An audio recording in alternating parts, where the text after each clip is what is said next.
The sound was sharp and wrong plastic, and metal cracking against hardwood.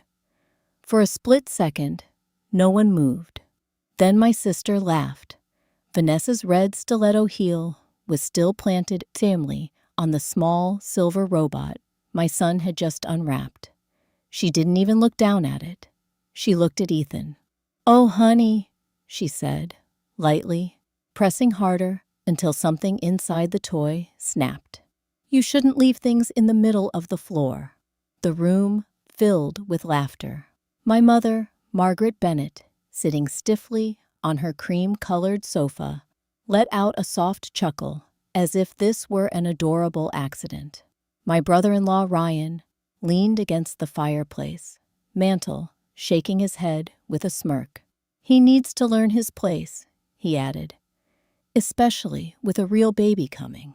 My 8-year-old son stood frozen in the center of my parents' living room in River Oaks, Houston. His hands were still curled in excitement from opening the box I had saved for 3 months to buy that robotics kit, something his third-grade teacher said would challenge him, something that might light a spark.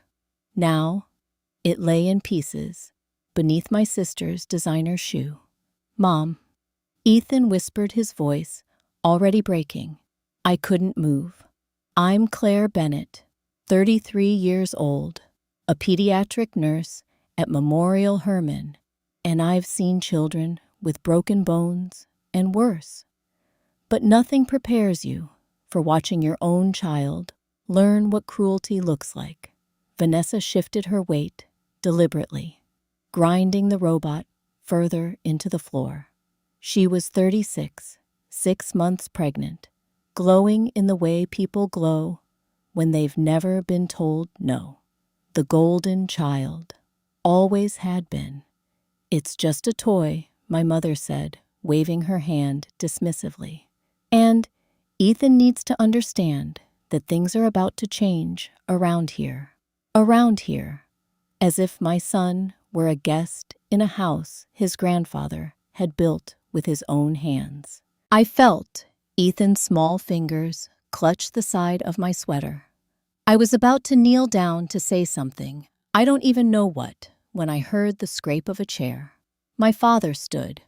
Harold Bennett is 62 years old, a retired CPA, who has spent his entire life balancing numbers and swallowing his opinions.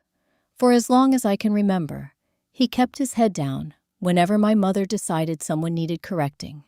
But not that afternoon. He didn't raise his voice. He didn't look angry. He reached slowly to his left hand and slid off the thick gold wedding band he had worn for 35 years. The ring hit the dining table with a hard, final click. No one laughed. Vanessa's smile faltered. My mother blinked, confused. My father looked straight at her, not at the robot, not at Ryan, not at me. "This ends today, Margaret." The words didn't echo. They didn't need to. The house felt suddenly smaller, like all the air had been pulled from it. Ethan's crying stopped. Even Ryan straightened up. My mother let out a brittle laugh. "Don't be dramatic, Harold." But my father didn't sit back down. "I'm filing for divorce," he said evenly. "First thing Monday." It was Saturday. For the first time in my life, the silence in that house wasn't submission. It was reckoning. And no one was laughing anymore. Sunday mornings at my parents' house used to mean cinnamon rolls and church. This Sunday felt like a wake. The broken robot was still sitting in a cardboard box near the trash can when I came back to pick up Ethan's jacket. No one had bothered to sweep up the smaller pieces. The silver arm was bent at an unnatural angle, wires exposed like veins.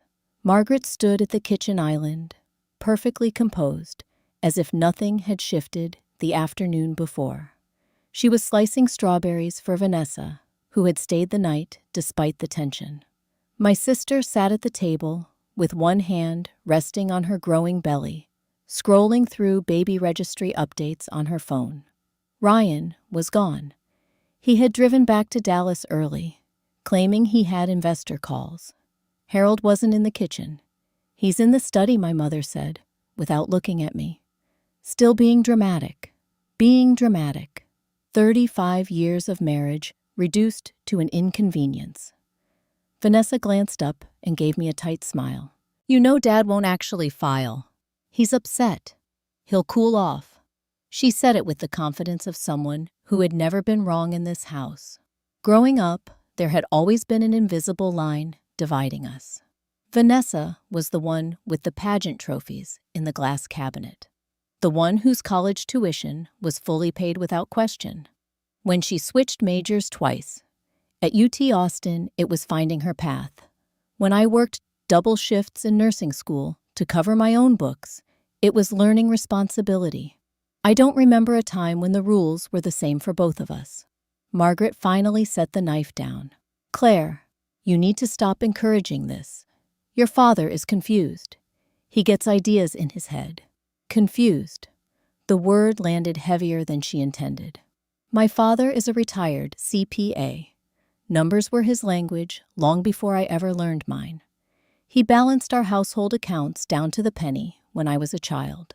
He built that River Oaks house, methodically, refinancing at the right moment, paying it off early. He was never confused. "He seemed clear yesterday," I said, quietly. Vanessa let out a soft laugh. "Because you pushed him." There it was again, the pattern. If something went wrong, it traced back to me. Margaret wiped her hands on a linen towel and walked toward the hallway that led to my father's study. "This family is about to grow," she said firmly. "We need unity, not division, unity." I thought about the conversation I'd overheard 2 weeks earlier, Margaret telling her bridge club friends that the Bennett family trust was finally being updated properly, that everything would be secured for the next generation. At the time, I assumed she meant both grandchildren. Now, I wasn't so sure. Ethan walked in from the den, clutching his coat. He looked at the cardboard box by the trash, but didn't say anything. Children learn quickly when something isn't safe to mention. I took his hand. As we stepped onto the driveway, Harold was standing near his truck. He looked older than he had the day before, but steadier. "I meant what I said," he told me quietly. Monday morning. Tomorrow. It was Sunday. Behind him, through the open kitchen window, I could hear Margaret's voice, rising, controlled, rehearsed already, rewriting the narrative.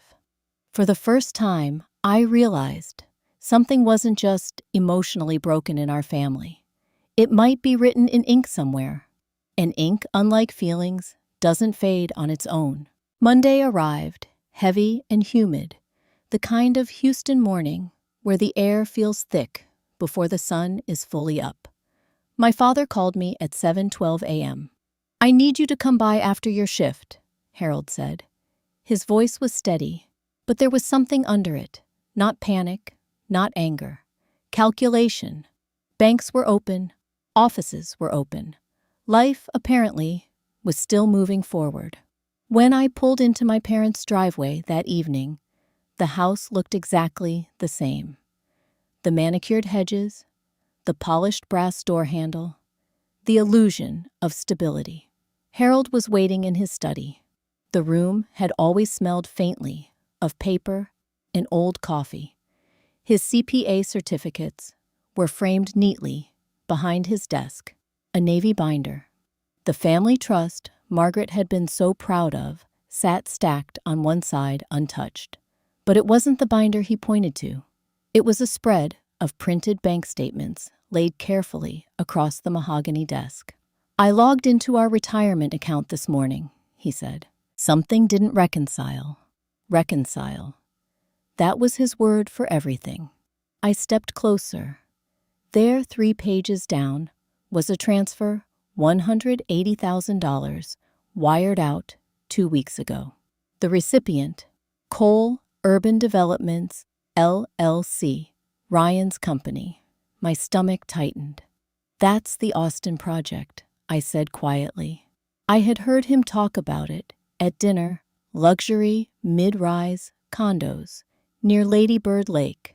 Promised double-digit returns. Pre-construction investor opportunity.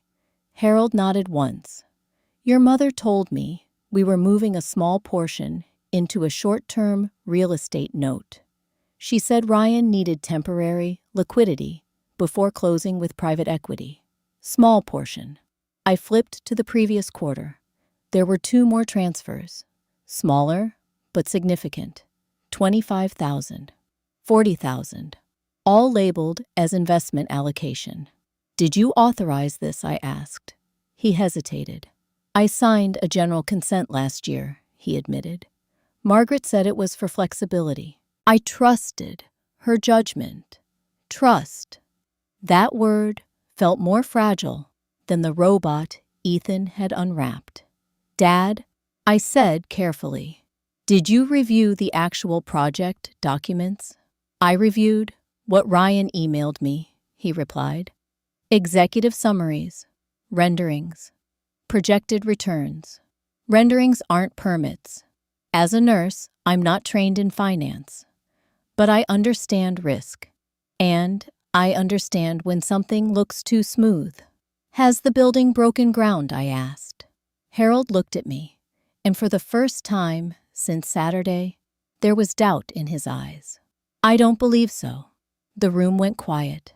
Outside the study window, Margaret's voice carried faintly from the kitchen as she spoke on the phone light, confident, already planning Vanessa's baby shower at the Four Seasons.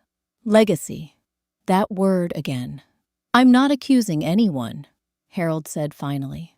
But numbers don't move themselves. He slid 1 more page toward me. There it was, a notation I hadn't noticed at first. The River Oaks property, listed as collateral support in a broader financing structure connected to Cole Urban Developments. My parents' house. The house my father paid off 12 years early. It may be standard, he said quickly. It may just be how commercial lending works. Maybe, but maybe not. I felt something shift inside me. Not outrage, not yet. Recognition. The broken robot. The trust updates. The quiet transfers. It wasn't proof. It was a pattern. And patterns, once you see them, are hard to ignore. By Wednesday afternoon, the pattern had followed me to work. I was charting vitals at Memorial Hermann when my nurse manager, Denise Holloway, stepped quietly beside me. Denise had been at the hospital for 20 years. She wasn't dramatic, and she didn't waste time. Claire, she said gently, can you step into my office for a minute? My stomach tightened before she even closed the door. There was a printed email on her desk, an anonymous complaint. It claimed I had been emotionally unstable in front of patients, that I had exhibited erratic behavior following a family dispute, that I had a volatile temperament not suitable for pediatric care. I felt heat rush to my face. I've never had a write-up, I said carefully. I know, Denise replied. That's why we're documenting it and moving on. But I have to ask if there's something going on at home. Something going on. I thought of the broken robot, the bank statements, the quiet transfers. It's personal, I said. Not professional. She studied me for a moment, then nodded. Make sure it stays that way. When I picked Ethan up from school that evening, there was a folded paper tucked into his backpack. Child Protective Services. My hands went cold before I even finished reading. A concerned party had reported that Ethan was living in a hostile environment and that I had recently experienced emotional instability following marital and familial stress. Marital stress. I wasn't even married. The report requested a home visit within the week.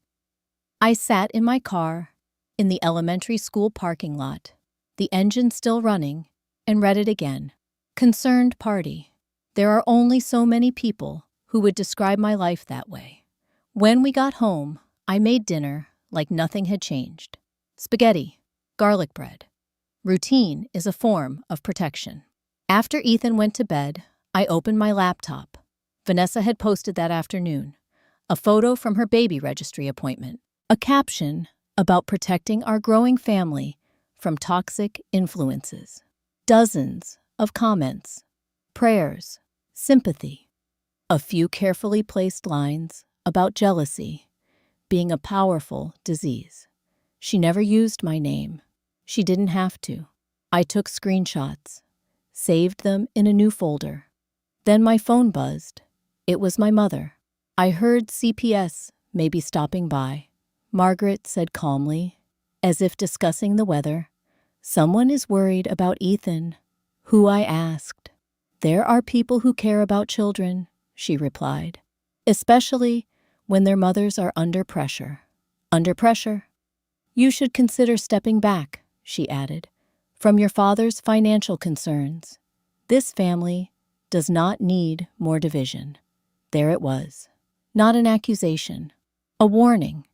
After I hung up, I walked into the hallway and looked at the cardboard box still sitting by my laundry room wall. The broken robot pieces were inside untouched, evidence of something small that had triggered something larger. I didn't feel angry. I felt surrounded. At work, at home, online. And for the first time, I understood that this wasn't just about hurt feelings or favoritism. It was about control, and someone was tightening their grip. Thursday morning, I called the CPS number on the notice and asked for the assigned caseworker. A woman named Marisol Vega returned my call before lunch. Her voice was firm, but not unkind, the tone of someone who had heard every version of panic and every version of lying. I can tell you what we can't do, she said. We can't share who reported it, but I can tell you what it says. I sat at my kitchen table with my coffee gone cold, watching Ethan's cereal bowl in the sink like it was evidence. Marisol read the allegations slowly. Neglect, emotional volatility, unsafe visitors, a mention of weapons in the home. I almost laughed at that last part. This was Texas, and I didn't even own pepper spray. They also claim you've been isolating your son from his extended family, she added. Extended family. That wording didn't come from a stranger. It came from someone who knew exactly which phrases sounded serious in a report. I want to cooperate fully, I said. I also want it noted that this is retaliation. There was a pause. Then Marisol said quieter, that happens more than people think. Document everything you can. After we hung up, I drove to the bank on my lunch break. The lobby smelled like carpet cleaner and polite impatience. I asked to speak with someone about unusual activity on my father's accounts. They wouldn't tell me anything. Not without him. Not without a power of attorney. Not without his signature in front of them. But they did say one thing that lodged like a splinter under my skin. Your father came in with your mother last month, the teller said carefully, and made some changes to how alerts were delivered. How? I asked. The teller hesitated. The phone number on file was updated. Updated. I walked back to my car and sat with my hands on the steering wheel, staring straight ahead.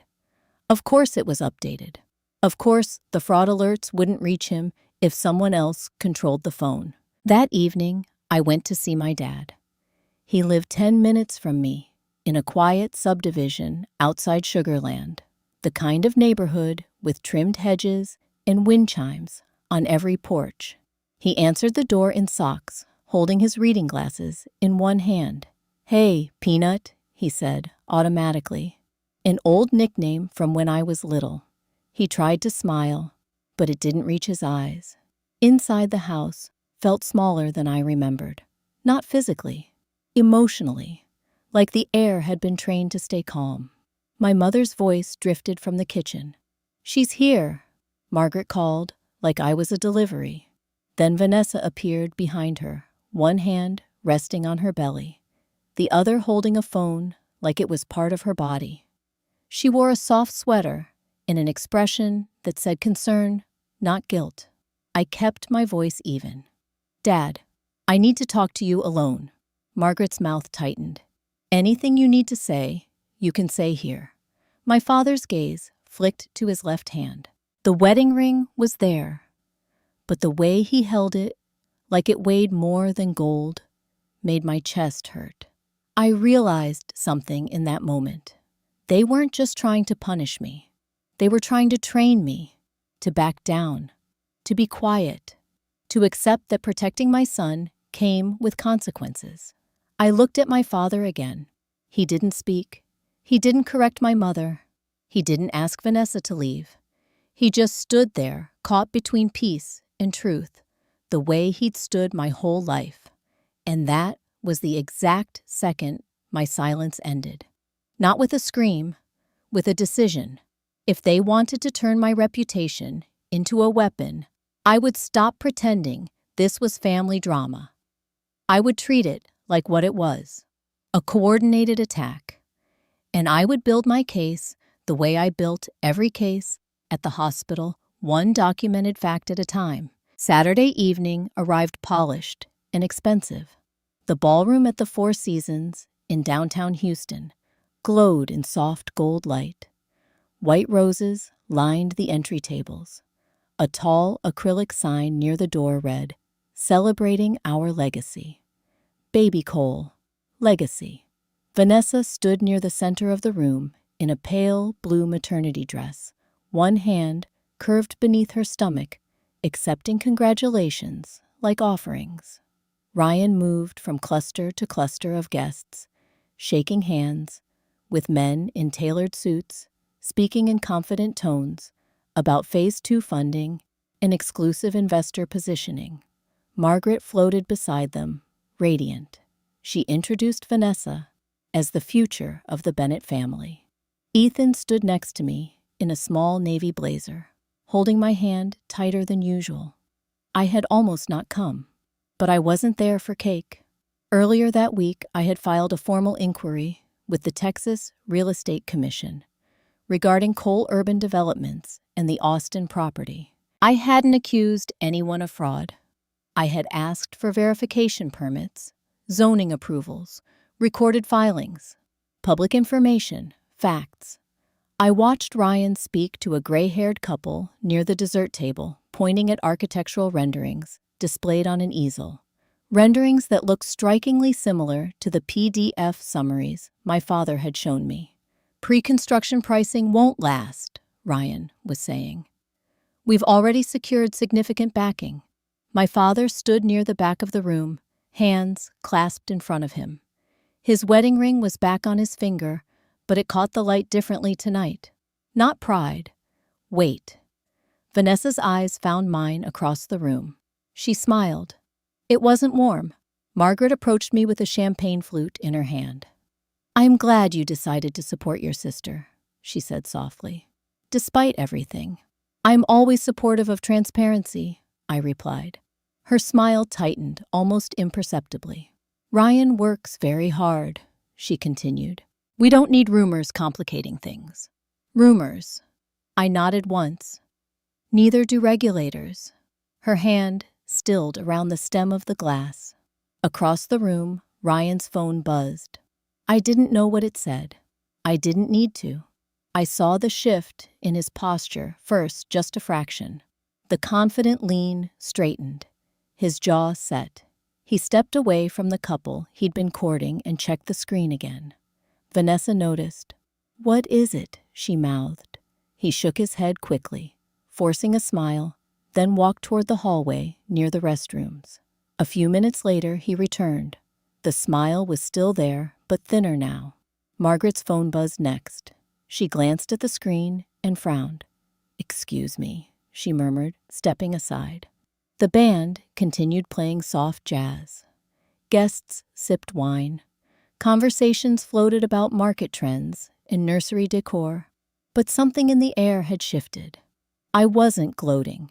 I wasn't even certain what the message contained, but I knew this regulatory inquiries generate notifications, and lenders pay attention when those notifications appear. Ryan made his way toward me, his expression calm, but his eyes sharp. "Interesting timing," he said quietly. "You've been asking questions." "I've been protecting my family," I replied. "By filing paperwork," he asked, almost amused. "That's not how business works." "Maybe not yours," I said evenly, "but it is how accountability works." His smile flattened. "You're creating problems that don't exist," he said. "For everyone. For everyone." I thought about the CPS notice, the anonymous complaint at the hospital, the updated phone alerts. "I didn't create anything," I said. He studied me for a long second. Then he nodded once, slow and deliberate. "We'll handle this," he said. "Not we'll fix this. We'll handle this." As he walked away, I felt it clearly. The line had been crossed, and now they knew I wasn't stepping back. Monday morning, my phone rang at 8:43 a.m. I was standing in the supply room at the hospital, counting IV kits, when I saw my father's name on the screen. His voice didn't bother with greetings. "The bank froze. The line of credit," he said. For a second, I didn't understand. "On the Austin project," he clarified. "They're reviewing the collateral structure." Collateral. The River Oaks house.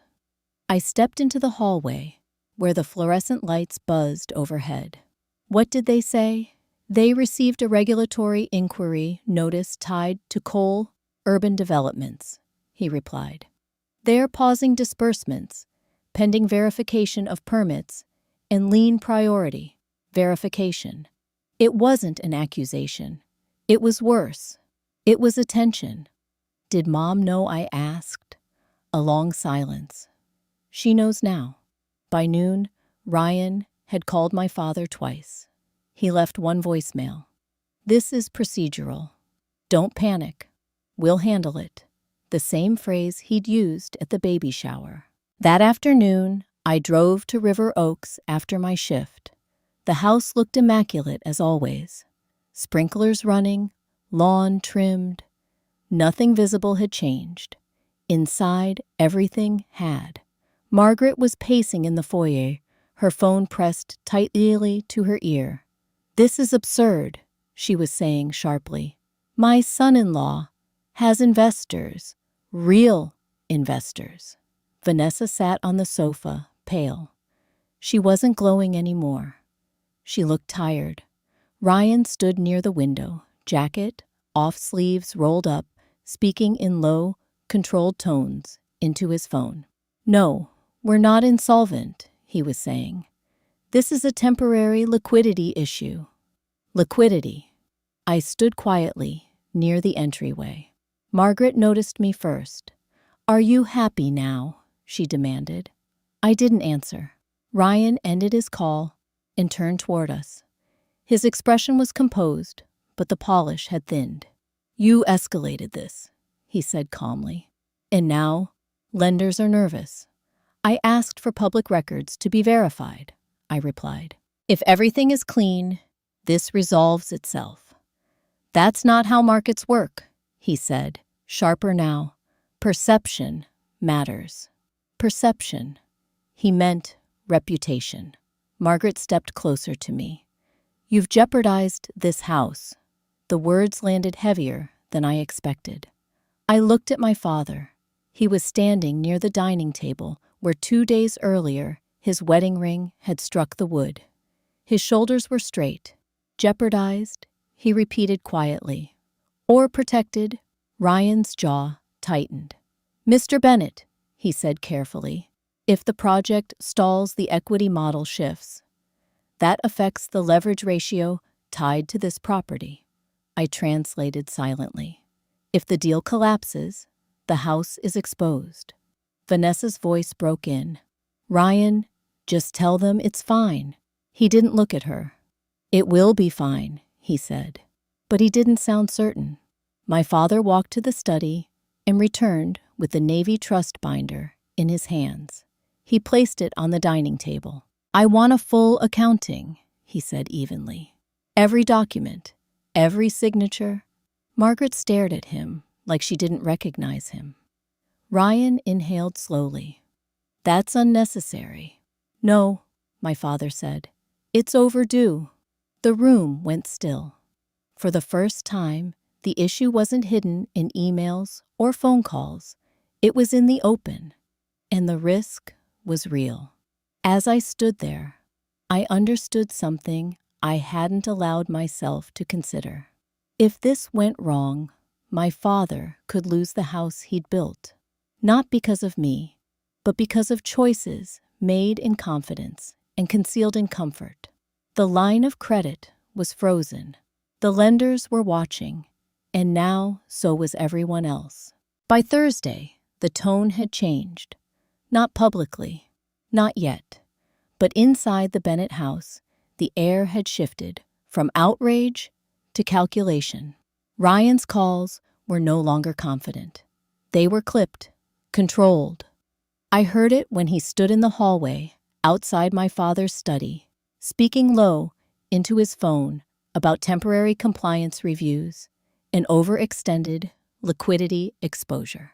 The Texas Real Estate Commission had formally requested documentation, not accusations. Requests, permits, filings, contractor agreements, paper. Paper has weight when banks are watching. My father sat at the dining table with the Navy Trust binder open in front of him, pages marked with yellow tabs. His reading glasses rested low on his nose. For the first time in my life, he wasn't skimming. He was studying. Margaret hovered near the kitchen, quieter now. "This is embarrassing," she muttered. "It will settle." But it wasn't settling. That afternoon, my father received a certified letter from the lending institution tied to the Austin project. A notice of collateral reassessment pending regulatory clarification. Reassessment. The word might as well have been a crack forming in the foundation. Vanessa stopped by unexpectedly that evening. She didn't look polished, no makeup, hair pulled back loosely. Pregnancy had softened her posture, but tension had hardened her eyes. "Ryan says this is because of the inquiry," she said directly to me. "Because you escalated it." "I verified public records," I replied. "You humiliated him," she shot back. "At my shower, the baby shower, the white roses, the banner that read Legacy." I remembered the way Ryan's smile thinned when his phone buzzed. "I didn't humiliate anyone," I said evenly. "Facts did." Vanessa's voice trembled. "You've jeopardized everything. Everything." I looked past her at my father, who was still turning pages in the binder. "What exactly is everything?" I asked quietly. She didn't answer. Ryan arrived 20 minutes later. He walked in without knocking, jaw tight, jacket over his arm. "This has gone far enough," he said. He didn't raise his voice. That made it worse. "The lenders are nervous. Investors are asking questions. The leverage ratio has shifted." "There it is again," I said softly. "Leverage." He ignored me and addressed my father. "If you publicly request a full accounting," he said carefully, "you'll signal instability. That's not good for anyone." My father closed the binder slowly. "I am not signaling instability," he replied. "I am responding to it." Ryan exhaled sharply. "You're reacting to fear," he said. "No," my father answered. "I'm reacting to documentation." The room went quiet. For a moment, I felt the weight of what I had started. Not regret, responsibility. I had moved the first piece on the board, but I hadn't anticipated how quickly they would try to close ranks. Later that night, back at my apartment, I opened my laptop again. I didn't look at Vanessa's social media. I didn't check for new complaints. Instead, I searched property filings in Travis County, related to coal urban developments. There it was, a delay notice filed weeks ago regarding zoning adjustments. Not fatal, but not disclosed to private lenders either. A small omission. But in financing, omissions expand. I leaned back in my chair.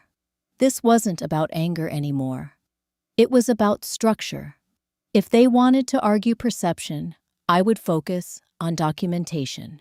If they tried to shift blame, I would follow the filings. The system was moving now. And, for the first time since the robot shattered on the hardwood floor, I didn't feel surrounded. I felt strategic. Friday morning felt like winter, even though the calendar said spring. I drove back to the Bennett house before sunrise, not because I wanted to be there, but because I didn't trust what might happen if I wasn't. The porch light was still on. Inside, the kitchen was silent, except for the hum of the refrigerator and the soft ticking of the wall clock Margaret had insisted was classy. My father sat at the table in a flannel shirt, both hands wrapped around a mug he wasn't drinking from.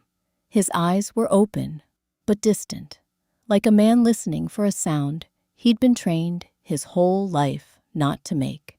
"Did you sleep?" I asked. He gave the smallest shake of his head. On the table between us, the Navy trust binder, my laptop, and the certified letter from the lender. 3 objects, 3 kinds of truth. At 8:07 a.m., Ryan arrived. Not alone. A man in a charcoal suit stepped in behind him, carrying a thin leather portfolio. He introduced himself with the kind of calm voice that makes you instantly sit up straighter. "I'm Daniel Hargrove," he said. "Counsel for Coal Urban Developments." Counsel, not friend, not advisor. Counsel means the situation has already passed, the point where family can fix it with smiles. Ryan didn't look at me when he spoke. "Dad, we need you to sign a clarification statement," he said, sliding papers across the table like he was offering a menu. "It's just to reassure the lenders." A formality. My father didn't touch the pages. "What does it say?" he asked. Hargrove opened the portfolio and tapped one paragraph with a pen. "It confirms you were aware of the loan structure and consented to the pledged collateral." Consent. I watched my father's fingers tighten around the mug. "You pledged my house," he said quietly. Ryan's jaw flexed. "It's not your house alone. Mom?" "Don't!" My father cut in. The single syllable landed heavier than shouting. Margaret appeared in the doorway, robe pulled tight, hair pinned up too neatly for that early hour. She assessed the scene, then turned her gaze to my father as if he were a stubborn employee. "Richard, stop this," she said. "You're making it worse." My father looked at her for a long moment. Then his eyes dropped to his left hand. The gold ring was still there. He hadn't worn it for vanity. He'd worn it like a promise he never questioned. Slowly, deliberately, he slid it off. No speech, no flourish. Just the sound it made when he set it on the wood table, one clean, final click. Ryan's eyes flicked to it, just for a second, and I saw something I'd never seen in him before. Fear that wasn't about money. Fear that the story he'd built his life around was breaking. My father's voice stayed steady. "I did not consent," he said. "And I'm not signing that." Hargrove's expression remained professional, but the shift was immediate. He withdrew the document as if it had become dangerous to leave it on the table.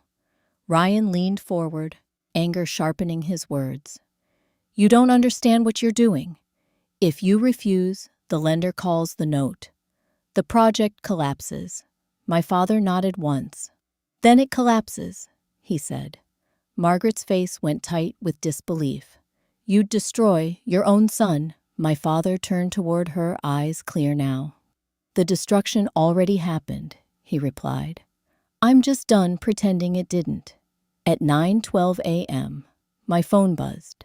An email from Travis County, automated confirmation that my public records request for the zoning delay documents had been processed. The attachment sat there like a match. I didn't open it yet, because in that kitchen, with the ring lying on the table like a verdict, the karma had already started rolling forward, and it wasn't going to stop. By Monday, March 3rd, the house felt like it had been holding its breath for years and had finally decided to exhale. I sat at my kitchen table in Austin with my laptop open to the attachment from Travis County. Eli was on the floor behind me, lining up toy cars in careful rows the way he did when he was trying to feel safe. The broken gift from that night, his little wooden dinosaur, was still in a shoebox beside the chair wrapped in tissue paper, like a mistake we hadn't had the courage to look at. The documents weren't dramatic. No confession, no cinematic reveal, just dates, signatures, and a chain of emails showing that Ryan had been warned twice about the zoning delay, months before he told lenders everything was on schedule. There was also a note about a pending review tied to his contractor, the kind of detail that turns a business setback into something that starts involving attorneys who don't smile. I forwarded the file to Daniel Hargrove with one line, "This is why the collateral was never disclosed honestly." Then I sent a copy to my own attorney, Marissa Klein, the woman who'd helped me set up Eli's education account after his dad passed. I wasn't asking anyone to destroy my brother. I was asking the truth to stand where I'd been forced to stand alone. That afternoon, the lender's response landed like a judge's gavel without ever entering a courtroom. The pledged collateral was flagged as improperly authorized. The note was called. The project froze. Ryan showed up at my door after dark, eyes bloodshot, voice raw. He didn't ask about Eli. He didn't ask about Dad. He asked what I'd done. And for the first time in my life, I didn't shrink under that question. "I protected my son," I said. "And I protected Grandpa's home." He stared at me like I'd spoken a foreign language, like family was supposed to mean silence, not boundaries. 2 days later, my father signed an affidavit confirming he never consented to the pledge. The trust binder, the one Ryan had treated like a prop, became a shield. The lender released the lien against the house, and Ryan was formally removed from any authority over my father's assets. Margaret called it betrayal. The court called it a correction. The karma wasn't loud. It didn't need to be. Cole Urban Developments didn't fail in a heroic way. It simply unraveled. Investors pulled back. The contractor dispute escalated, and Ryan's reputation, built on charm and borrowed confidence, couldn't survive paper trails. He wasn't hauled away in handcuffs. He was left with something worse. For a man like him, consequences he couldn't talk his way out of. On Friday of that same week, my father came to my house in the late afternoon. He looked smaller without the ring. He handed me a plain envelope. Inside was the gold band. "I don't want it," he said. "Not anymore." I didn't take it as a trophy. I took it like a relic from a family we were finally honest about. That night, Eli and I opened the shoebox together. We set the broken wooden dinosaur on the table. I let him hold the pieces. I let him decide. We glued it slowly, the way you do when you're trying not to rush healing. When it was done, the cracks were still visible, but the dinosaur stood on its own again. I realized then what justice had actually given me. Not revenge, room to breathe, room to raise my son without teaching him that love means swallowing pain, in a future that didn't require my silence to keep the peace. If you've ever been forced to choose between family and what's right, I'd love to hear how you handled it. If this story hit close to home, consider liking and following for more real-life justice and healing. And when you're ready, there's another story waiting, one that starts with a smile and ends with the truth.